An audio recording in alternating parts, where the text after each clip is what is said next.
Ladies and gentlemen, we are back. This is the Maestro, creator of all things HLX. With me, as usual, the legendary Courier on the ones and twos. Yeah. This is the Outsider's Perspective, HLX Radio. How we feeling today? I'm tired as hell. Tired? Did that hour got you? Of course. So what are you gigging out here? You out here living the life, so that's part of the sacrifice that you got to make. I guess. Well, it hurts. Yes, well, I'm sore and can barely move and walk around the house. So it is a struggle episode if I ever seen one today. Mm-hmm. But thank you all for tuning in and joining us. We got a couple things to get into. A couple? Yeah. We got a lot of stuff to get into. A couple serious things to get into as well. But first off the top, we got to show support and love to the homie. Let's give him a round of applause. Justice dropped a new song and video, simply titled Intro. Yes. So we assume this means an entire project is coming, because what are you introing? Right. We actually just watched the video. Well, we watched it again because we had seen it before, but we watched it again before we started. How you feel about the song, the anticipation, all that for Justice, for the boy? I'm excited for him. I'm looking forward to what this brings. Yes, because I was waiting on the last project that he put out a date for, and then just Bill's busy, man. He got a lot of stuff going on. So yeah, just nothing. But we're glad to see it coming. I hope it comes. I hope to see it, and we will definitely post, can keep you updated about everything that's going on with Justice and that on HLX Magazine. Be sure to check the website out. So now that the plugs are out of the way, the news, the saga of R. Kelly and Jussie continues. I think they've been consistent for a couple weeks now to end every episode, but it just keeps on coming. So first we will do the interview that he did with Gayle King. Okay. There were a lot of memes. There was a Saturday Night Live skit that embodied the performance that he gave. How do you feel about the uproar, the reaction, Gayle King's like muted response? How did that play out for you? This is not funny to me.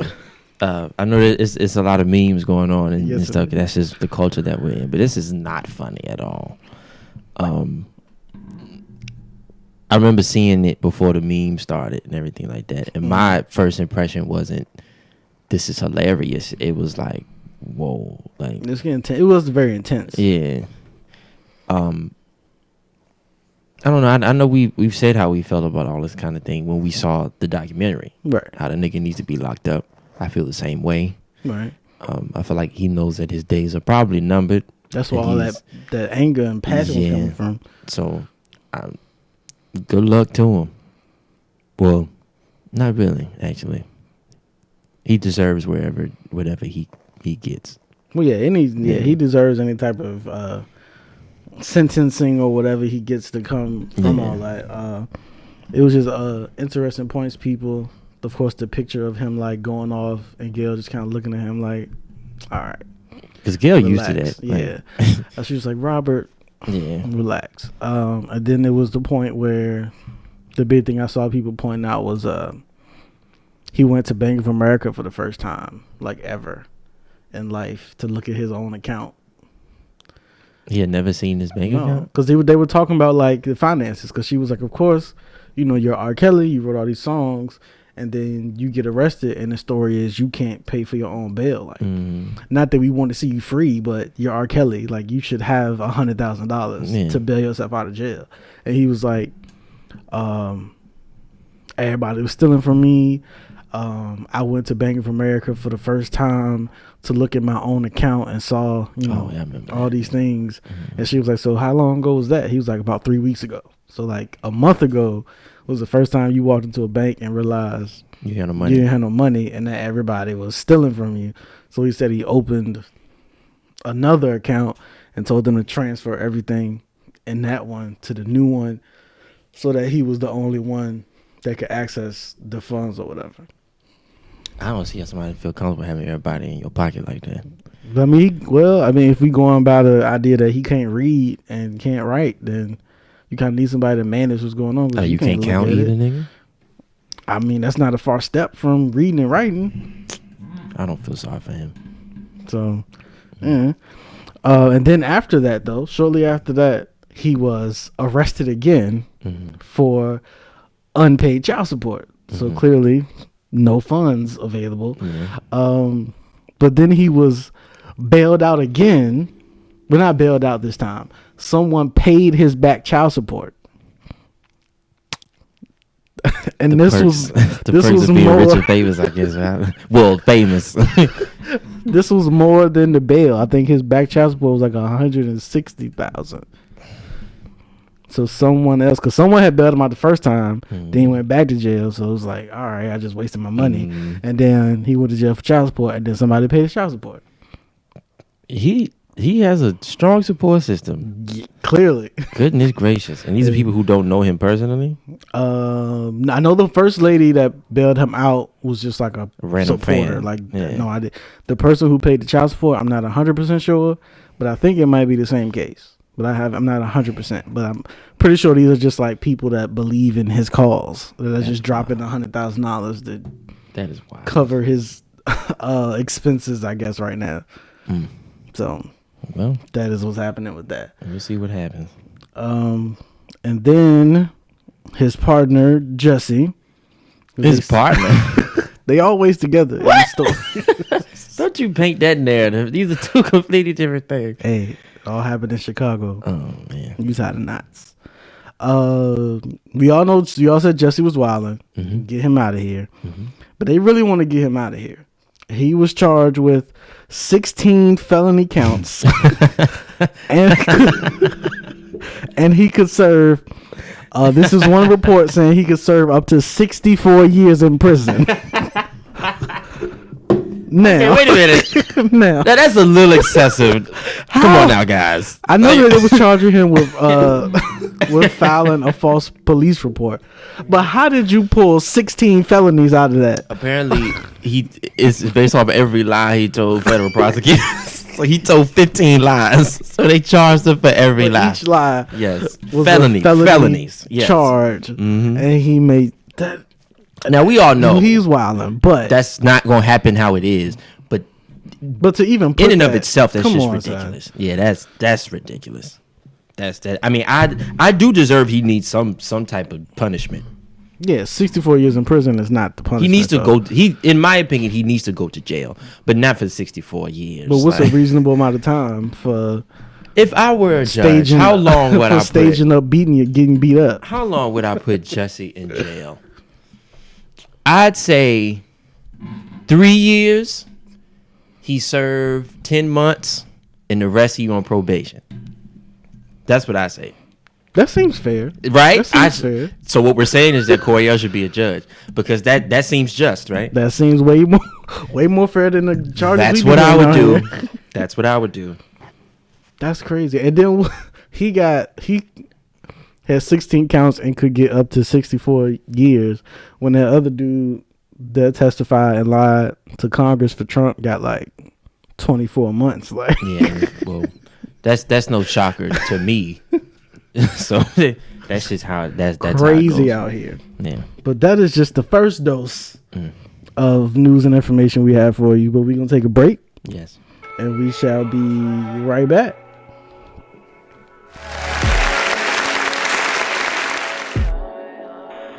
And we are back, ladies and gentlemen, to the Outsider's Perspective with the maestro and the legendary Coriel.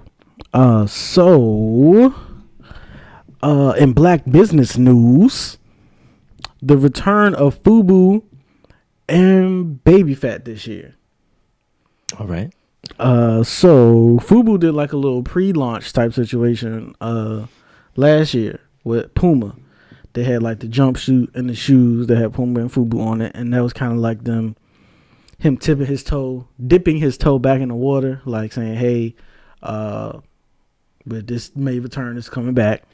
And then I actually just found this out when she announced that Baby Phat was coming back, that she actually had sold the rights to it and didn't own Baby Phat anymore. So that wasn't even hers; it didn't belong to her. So she just recently purchased it back. And working with her 2 older daughters, they're going to officially relaunch and kind of revitalize Baby Phat this year as well. Okay. So 2 I guess, historic, iconic black brands return this year. How do we feel? I mean, I don't personally care, but good luck to you. I never wore those things, but even if I did, I don't know. I'm not into that kind of thing. But good luck to them. I hope that they do well. I did not wear a baby fat, but I did wear a FUBU, and I would be interested to see how they modernize it, or if they just gonna like release like this. They can't just release like the big jerseys and all that, because I don't really think that's the style right now. So I'll be interested in to see what FUBU looks like in 2019 with the current way fashion is. Yeah, I don't know. And nobody went into who they're marketing to, right? Like, you don't know. Nah, they are they just marketing to announced us, that or are they marketing I would to assume, but they just said they were coming back, so it wasn't like this is our demo. Oh. Because what was he watching the other day? He was like, "Yo, we used to dress like that." He was I watching, forgot what we was looking at. Chappelle Show. Oh yeah, and they was Ludacris and Titty Boy was on there. Like those big puffy jackets and clothes. Like, you can't release a big FUBU puffy jacket right now. That's not. I wouldn't even buy it. Popping in the streets. Huge back in the day. So I hope y'all take that in a different direction. But I am interested in seeing what that looks like, what a new FUBU even looks like. So that'd be cool to see. Okay, so now we get into the good stuff. Last week we made a decision on Oprah. Oh man, that's the good stuff. Oh man, we made a decision on Oprah and said, yo, she might be wilding. It might be fuck Oprah out here. We said that. Now we did literally just watch part 1 of the Michael doc. We're a little behind, but we haven't talked at all. We haven't discussed it at all. We watched it and then got up and did the show. So before we go back and address Oprah, does after part 1, does your fuck Oprah stand, or is it on pause right now, or can we go back and address the fuck Oprah because that still stands, or is the jury still out? It's okay. It's still fuck Oprah, but okay. I can understand why somebody looking at that would be convinced that the things that these two guys allege happened actually happened. Me sitting there listening to it, it's believable. I mean, I gotta tell the truth. Like, I can't say whether I believe them, but it's hard. I just watched. I gotta process it some more. But I mean, they got their like family members talking, his sister, people's moms, and the story. I don't know, just the story seems so detailed, where they know like where he lived in his like secret compounds and also like that, where different rooms were and where bells were that people that he would set up so that when people would come in, they could they could hear, and just all the details, like the graphic details that they were talking about. And the things that they felt, like how they felt about Michael, and even down to like when they started getting a little older and they felt like they were being replaced by like younger kids. It sounds very believable. So it's just like, if this is just something that they all just kind of sat together at a table, was like, let's create this false story and link them all together. That's one of the greatest stories ever told, because it's like it's believable. It is, and this is me. Like, Michael is outside of my father. He's the biggest one to me in terms of musical influence. But when you think back on the types of relationships that he had with children, but he would have unhealthy relationships with women, and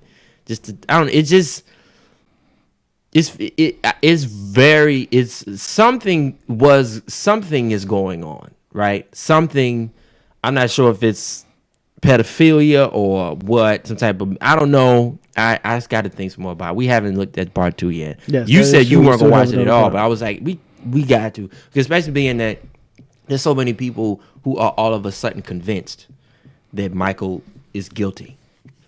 So I'm not convinced, but looking at the documentary, You can see why someone else. I can would be see why convinced. somebody else would be like, he did that shit. Especially being, like I said, even with like, I would never, unless it's my child, have someone else's child in a room with me, sleeping, doing nothing. First of all, why would I? Like, what do I Right. have in What do common I- with a child? But I don't know, because you grew up with. But they were saying that that's why they thought it was kind of okay because they was like he was like a little kid. Well, So you don't have nothing in common with a child because you grew up. But they're saying that they feel like he didn't. So I think even the quote the lady said that the mom or either the grandma was like he was like a 9-year-old kid, like he was running around playing with trains and stuff just like them. I wouldn't go as far to say as I'm torn about it, but that shit got me thinking. Definitely. So are you leaning towards like where are you on the spectrum of it? Let me watch part 2, Okay, fair, and we'll come back next week fair. and talk about where I stand on this. Me. But just know, I'm hurting because I had to say fuck Oprah, and I love. And we still not done with that. Right. We gotta go There's back so to much that. more. We gonna go back to fuck Oprah because she might be getting fuck Oprah for some other stuff outside of the Michael situation. Okay. Well, go ahead, sir. But for me, again, from the jump, I was like, nah, I'm not with it. So y'all can keep it. I'm not even gonna watch it and put this poison in my body. I'm not gonna do it. Mm-hmm. But we were here, so we wanted to watch it. But I was kind of like, my mind was already kind of like, this is bullshit. And I listened to the Joe Budden podcast first to hear, like, because they all watched it and said their opinion on it. And I think most of them were like, nah, we rolling with Michael. And then one was like, I don't know, after seeing both. And Joe Budden mentioned a couple things about, I can't remember which, I always forget which one is which as far as the two, but said about when they were telling the story, like certain parts of it, he would like look up and off to the left or right, and that's supposed to be like a trigger so that you're like lying or looking for information. Okay. Like as far as like what they teach you with analyzing body language when someone's like, because they're like looking for an answer when they don't really have it. So I heard that and I was like, that's interesting. So as I was watching it, I wasn't thinking about that, but then I saw it and I was like, are you lying or are you remembering? So then every time he did that, I was like, are you lying or are you remembering? So it was just weird moments like that made me kind of go, I don't know what this is. Are you telling the truth or are you trying to like add a little sauce on the details? Because there were some moments I felt like that feels like extra. Like I don't know if that really went there, but you felt like you was trying to sell, like really sell it. So let me add this part. And then it was just a lot of mixed things. Like certain parts I'd be like, this is reasonable. Like you said, this is reasonable. Then they get to a part and I'd be like, that feels weird. Part like what? Like I can't even remember. Like certain, like when he said, and maybe this is me over analyzing, but when he said he was 5, he said something about when he was Michael, he saw him and he felt like Michael was God and he had been anointed. And I was like, that could be true. That could, I mean, people idolize Michael. At 5? At 5, yeah. I don't know. That felt like, okay, let me put myself 5-year-old Corey. you would call him a god I wouldn't call him a god. and but say it that was, you were anointed I wouldn't to but be mind you, that's 40 whatever year old Wade saying that. Right. I doubt 5-year-old Wade was. But like, I'm saying, oh, but he's that's what God. he equated it But to. the in feeling, time. okay, so I had to put myself 5-year-old Corey because I vaguely remember being 5 and how amazed by him I was, and a lot of the things that he said in the video about him getting, the making of Thriller tape and winding stuff back over and over again, trying to learn it. I did that with the Moonwalker tape, so I would get my mom to rent it from the movie gallery, and I would just we would rent it week after week after week, and I would just learn everything because it changed my whole life. Like the shit was just the most incredible thing to me. And then Bad was like my favorite album. I played it constantly. Whenever he would come on, television, I would stop whatever I was doing. When I started writing music, I patterned his songs first. So like I would basically steal his music and then like write new lyrics on it. You know what I'm saying? But I'm six. You know what I'm saying? So the cadences. So I knew the difference between Michael Jackson and Jesus, of course. I knew there was a difference, but it's just like, I will say I don't know. Mike was just important to me. Like, he was important to me too. So I wouldn't put it that strongly, but I get what he was saying. That's what I'd say about that. Yeah. A lot of stuff just made, like, I would have moments of this could be, and then I maybe have to, like I said, digest it more, but I would have moments of this could be, then something will happen, I'd be like, that feels like you're adding for the sake of adding. And then with the rings, the dude at the end who had like the boxing rings, it was weird to me that they were like in a box like that.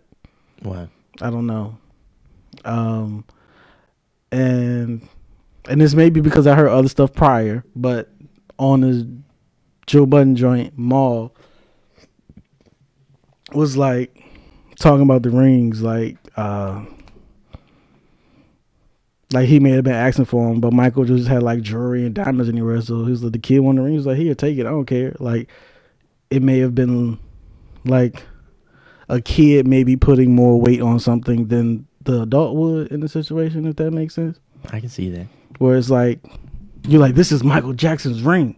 But Michael Jackson has millions of dollars and probably diamond rings laying all over the place. So if a kid picked it up, it's like, can I have it? Like, sure. I don't care. Like, take it. So it may have been situations where, like, because he was Michael, they were like, this is his stuff. And Michael's like, I got 100 of those. You could take it. I don't care.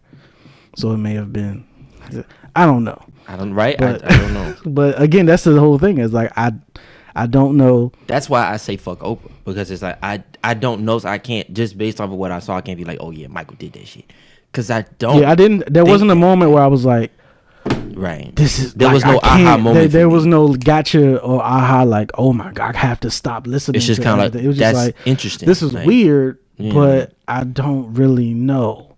Yeah.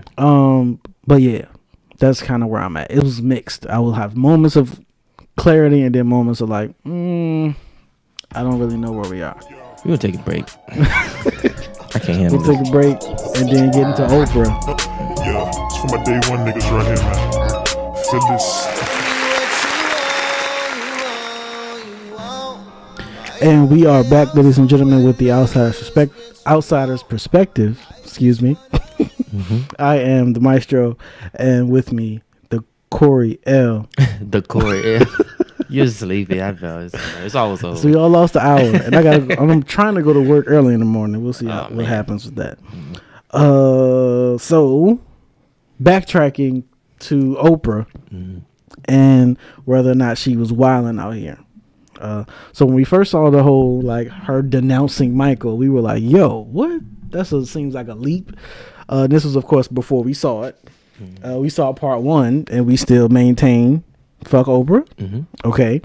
So then I started to see, like, random things pop up in my Google feed of, like, news. Like, if I have common search things, it'll just be like, hey, this might be interesting. So I saw one of those, and it was that Oprah was accused of basically, like, handing over girls to Harvey Weinstein. Oh. And she was accused. Who was it that accused her? I sent it to you. Seal. Oh.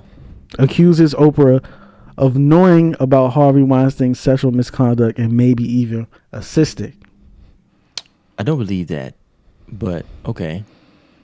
Let's see. That sounds a little extreme. Let me just find the article. Okay, yeah. So he said, An Instagram post on Wednesday still accused Oprah Winfrey of knowing about Harvey Weinstein's predatory behaviors towards young women for decades and doing nothing about it. Okay, that I can believe. Okay. Yes. So she did not keep that same energy. Mm-hmm. So you knew about Harvey Weinstein's for decades. Mm-hmm. Yes, you still rock with him. You still went out to dinner with him. You still did all these things with him. You knew that was going on, but she was rocking.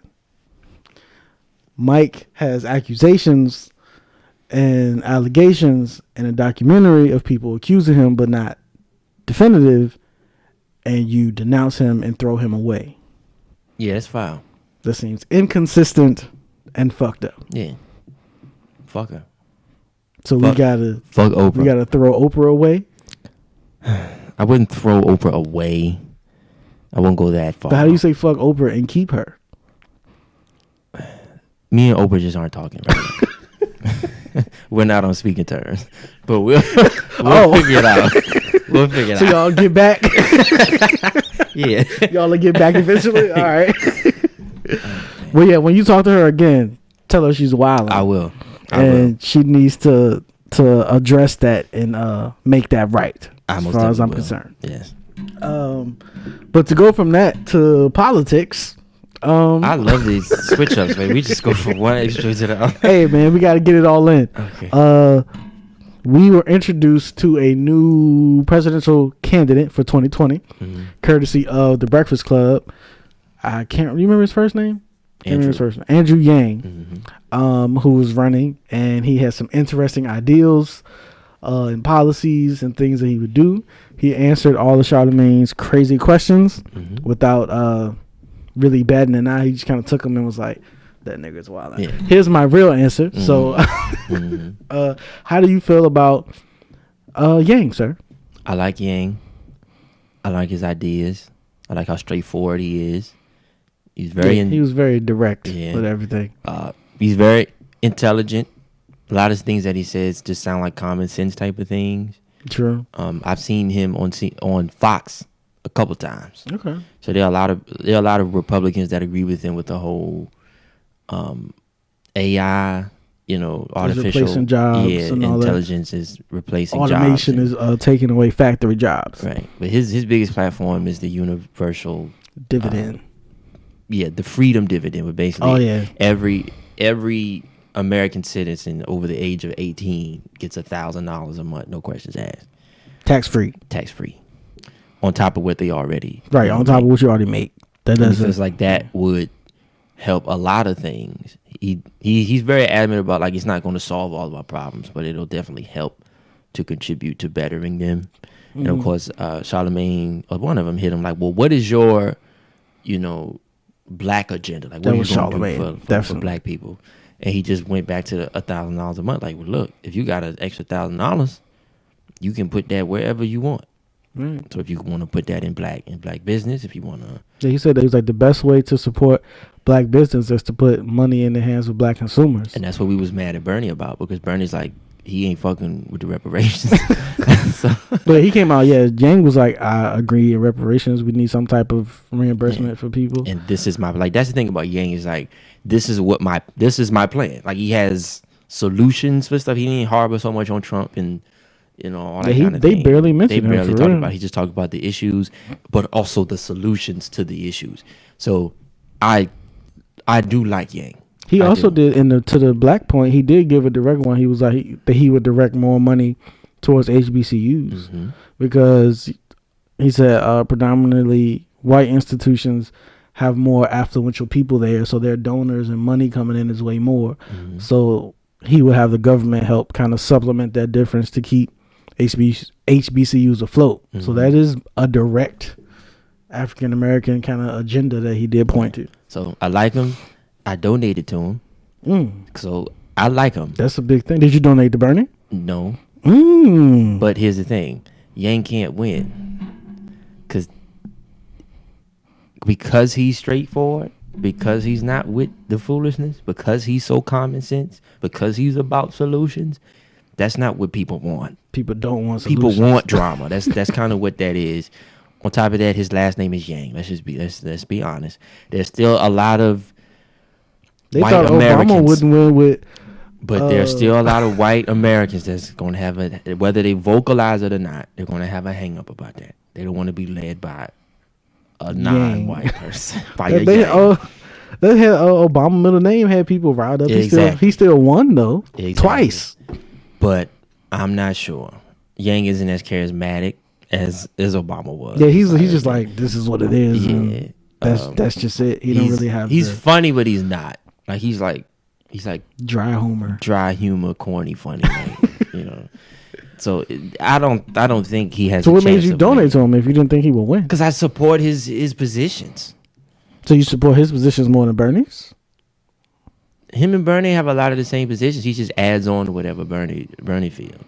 So it's like it's more of it, and I feel like because it's more of it, it's too much. So it's just like you're gonna lose so many other people. The universal, the basic income thing, something that people have been trying to propose for years, but we just can't get it through because people don't believe in that. People don't believe in for basic handing income? people free money. That people don't agree with that. When you say basic income, are you talking about the freedom dividend or like Yes. minimum wage? Okay. Yes, Okay. meaning Sure.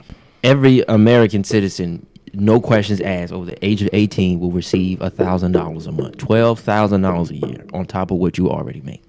So when you think about it, that would help a lot of things.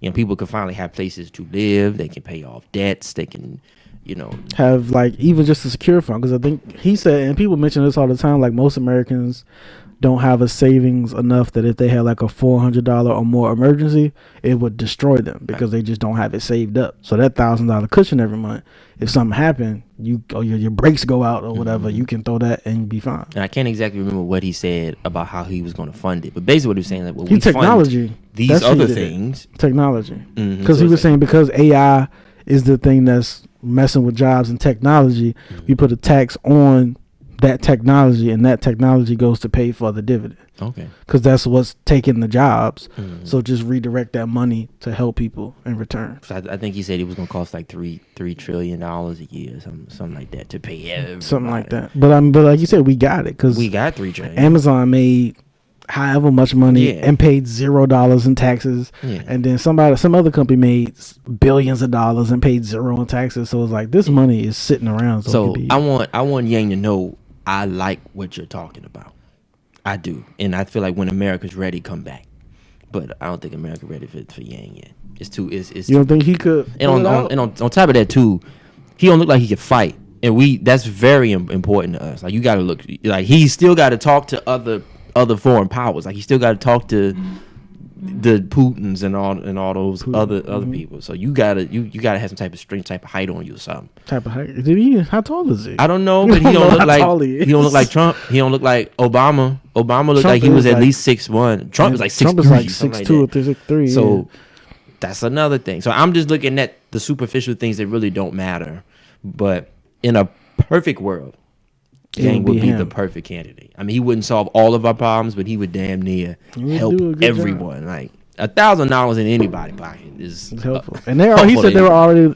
He was privately funding to test that idea in a certain city or something like that. And he said they obviously like And it. of course, people love it. And there are places in Alaska that do it already. Well, all of Alaska does. Oh, it. all That's- of Alaska Alaska does does. it. Oh, that. Alaska does that. That's just that's based off their. Was it oil there? Okay. Like they have a lot of oil money, and it's just like in abundance. So the government was like, "What do we do with all this extra money?" It's like give it to them instead of doing like giving. That was the alternative. It was like, do we give the money to the corporations with like tax breaks and shit, or do we give it to the people? And they let the people vote on what to do, and of course the people said, "Give it to me." So that's what it was. So looking forward, I'm definitely looking forward to the primaries and the debates. I would love to see all of those people. Well, he still has to get enough people to make it to the debate. Because he mentioned that. So you donating help because he need to make it to the debate. You need a certain number of unique donors. So you can get a bunch of money, but you need a certain amount of people to individually donate to you to be eligible for the debates. Okay. So he said he was like a couple thousand short, and he think he'll make it. But as of now, I don't think he has met the requirement. Well, I to be in mean, the he's debate. young, so there's still time for him to come back. If Yeah. Bernie can come back and he 95, Yang can definitely come back. Bernie is not 95. But yes, I do like Yang as well. I may donate to him as well just to help his numbers so he can make it to the debate. Because I would be interested to hear him. Because he answered those questions. Because, Breakfast Club always asks stupid and random questions. Yeah. And he handled those well. So I would be interested in seeing him manage a room with Trump answering questions. And then him Yeah. how would that balance out? Yeah. So, that's how I feel about him. So, Yang 2020? That's not happening. But if it were up to me, then yeah, definitely. I like him. Well, you have the support and backing of the outside. I didn't say I was going to vote for him. I'm not. You didn't even made it to be voted for. Well, I would say, but I want to win. So it's like that was my gripe with what's his name. So you just bringing more people into the waiting pot. on Joe too. Yeah, but Joe shouldn't. You say he shouldn't? I don't even. What did Joe do when he was vice president? Well, the vice president don't really do Right. anything. So why? Like for what? Like he run for president Did he? a couple times or run for something and I lost? don't remember. I don't know. I don't know that much about. So who would you pick right now then? Bernie still? It would be Bernie, but it's just like I don't like the scenario. But that you he's don't back. think Bernie can win? I think it'll be very hard, especially with everybody else. Do you think Joe could win? I feel like people are dumb. So being that they know who Joe Biden is, that's probably who they vote. I feel like Joe has they a better would just chance assume that because he was with Obama, then he would just do a lot of the same stuff, which you don't know that. I feel like he, as of right now anyway, has the best chance of pulling over more Republicans to vote Democrat. Okay, but I don't want to harbor too much on this because I know you want to talk about something else. I want. But I will say Biden tends to put his foot in his mouth a lot and say stupid things. Oh yeah. So it's like Bush. They're still Remember like how Bush waiting for him was? to apologize for certain stuff, but he ain't really done it yet. So yeah. If Biden decided he was going to run, he would probably win, at least The Democratic nomination. But Biden, please don't, please. That's how I feel. We shall see. Yeah. All right. So what So was do the other? you want to talk about? Let's talk about it briefly because we gotta go. How much time we got? Well, we have 10 minutes. We have 49 minutes. Okay. All right. So in local news, this is very, very local news. Extremely local. Like a couple 10 minutes or 15 Yes. minutes away. If you are not a member, please. Good night. You can, if you're not a member of the St. Paul's You are not Baptist Church, eligible. you are welcome to sign off. We had a church meeting today. I was unaware of it till I got there. Most of us were. But So we walked in, service happened as normal, and then at the end of service, pastor was like, if you're not a member, you can leave. If you are a member, please stay. And everybody was kind of like, So all the visitors got up and left, and people that I'm sure were members that didn't want to stay just got up and left. But actually a good number of people stayed, and we started like voting and having like an official like meeting where you had to like call things to order and like the ayes and say nays, that kind of meeting. So most people in the church were like, what the fuck is this? I've never been in a meeting like this, so they didn't really know like what to do. So I think the first thing was the board had an empty space, so they had to like nominate a new person. So they was like, we need someone to make a motion to nominate this new person, and they said the name, but we was all sitting there like, who? I don't know who that is, and most of us don't know how to call a motion to order. So we was just all sitting there in the church like, and then pastor was like, I need one of y'all to come up here and like say it in the mic, and we was like, huh? So then one of the deacons like ran up and was like, I make the motion to I don't even remember the person's name, to make them whatever. And he's like, do I have a second? Then another deacon ran up and was like, I second. So it went through. I was like, oh, that was weird. All right. That was that. All right. I still don't know who these people are, but whatever. Yeah. And then the second thing that was brought to order, I guess, was to sell The Marshall Street. The Marshall Street campus, the building next to it, because we own that, and then like 3 empty lots across the street that we also own in like Church Hill area. The offer that we got was for $1.5 million. That was the other offer. We had other offers. Well, we got multiple offers. The first offer was like $800,000, and they was like, "No, we're not taking that." Well, they were. Just go ahead. Well, that's what he said. I was saying, he didn't tell us that. But okay, we'll put a pin there because this is not the first meeting that the church had about this Marshall Street building. Okay, well, this is the first one that I had, and they listed he was like they had someone appraise it, and it appraised at like $900,000, but they got an offer for $800 and some change. And they rejected that, is what he said. Well, they because I was there because somebody forced me to be there because I got to record these things.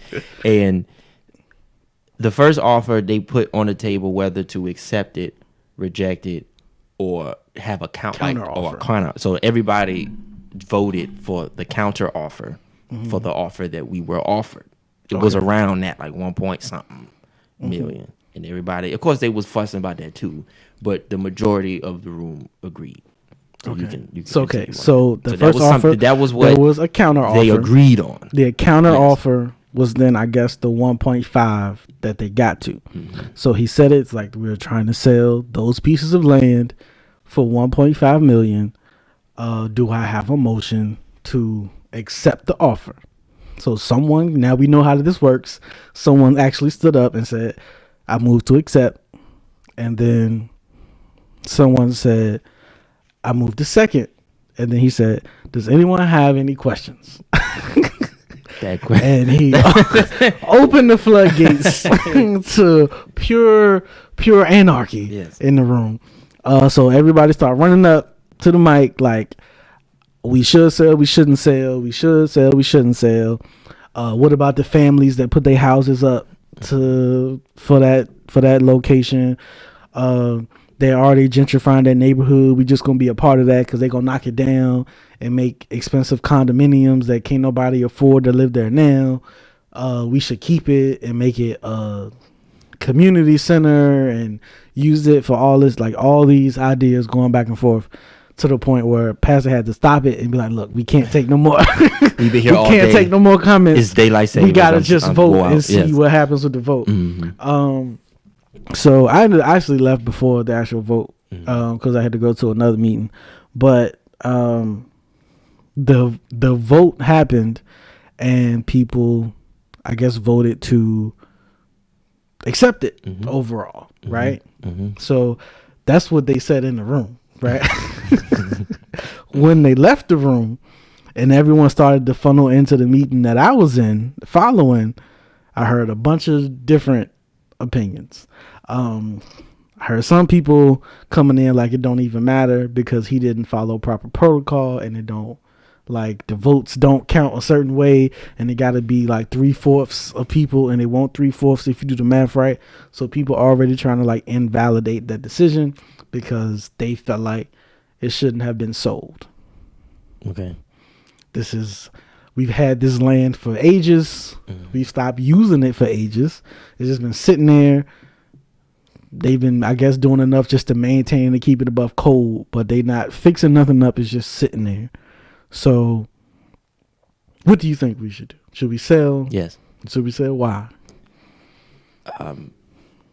What else are we doing with it? Like that's my main. That's my problem. Like I get it, right? There are lots of sentimental things about that place. My parents got married there. A lot, like we would still have Bible studies there. Yeah, Bible studies and rehearsals there. Yeah, so I mean, it's a lot of it's a lot of memories in that place, but we don't do anything over there. Like we at least I don't hear of anything being. I think they said not the main church, but the building next to it that we own, like the parish house, I think they call it. We own that building, and someone uses that. Okay. Is it our like nonprofit organization? Is it NAI?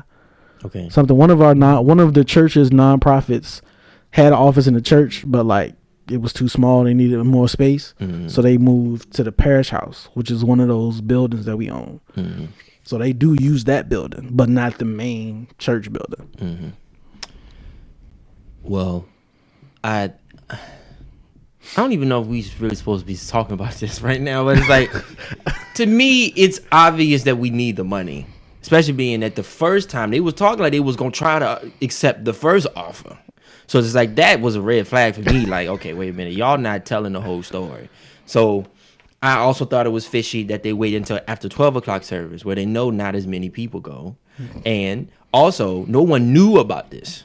And they have to know about this by the 15th. So it's not another church service that can Right. have to vote again before So it's this like happens. most of the people who support the church be at 9 o'clock service. That's where most of the people be at. That's where most of the members go, is 9 o'clock service. You ain't say nothing to nobody during 9 Like o'clock stay if you want to. None of that. Right. They waited until the end of 12 o'clock service where everybody woke out and want to go. Because people was just like, as the intense conversations were happening, people were just like, all right, I can't. I have to go home because Right. I didn't plan for this in my day. It's just it's too fishy to me. So to me, it's kind of like, well, you clearly are in need Of money. of money. So if that's the case, if what you're doing ain't really helping anything, the church itself isn't paid off, but the land is. We can do a lot more, development if we use the money correctly. That's the thing. That's the thing, because we got all these board members on there that we don't know who they are. Right, because we don't got know where introduced they to come one. from. But they the ones that make these types of decisions. So it's just like, I don't know. But if we are strapped for cash and we have an asset that's just kind of sitting there, it's not really, Then it's costing us money. and it's costing us money yearly, I don't see the point in keeping it. I get the whole sentimental value of it. I understand what it took to get the building, but I'd say just go ahead and take the money and grow further. Do something else with Something it. else. Yes. Create new memories, I guess. Right. My thing wasn't even sentimental about it. Well, one with your point, and once we kind of talked about it, I kind of do think now that it's just a money thing, and it's like niggas is broke, so they need the bag, which I completely understand. And if that's the case, tell me that, Right. because then I can make a decision from that standpoint. If I'm making a decision with $0 in my pocket versus having an abundance of money in my pocket, those are two different decisions. Mm-hmm. But I'm pretty sure 99% of the people in that church that's not involved in like what happens after hours think that the church is rolling. Yeah. Like most people in general think St. Paul's got all the money in the world.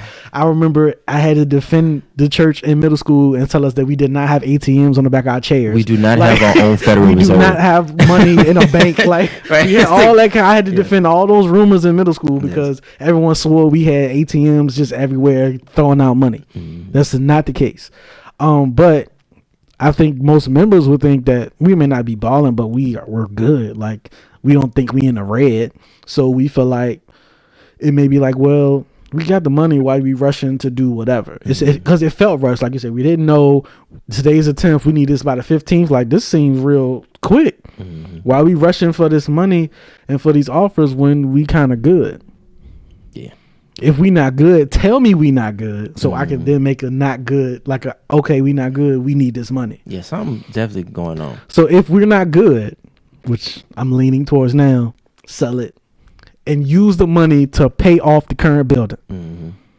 The first thing, as soon as that clear, go to whatever bank owns that mortgage and pay it off in full. That way you get rid of two bills. You get rid of the bill for that old building and that land, and you get rid of the bill for the church, and whatever's left over we can use to maintain or fix whatever we need to in the current building. That means you eliminate all your bills that you got. Everything else we own, right? Perfect. If we do have the cash and we not pressed for money, I say keep it. And I say do something with it. Because I feel like with most of the assets and stuff we have, we're not doing nothing with it. We got, even at the main location, all these acres and acres of land that we had for years. And we had all these dreams of building all these extravagant things out there for development and housing and like a little youth center with the basketball court, all that. And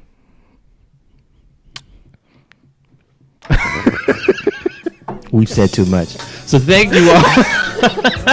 Y'all have a good rest of the night. I'm going to sleep. yeah, I got to go to work in the morning. Yes. So Bye. cheers.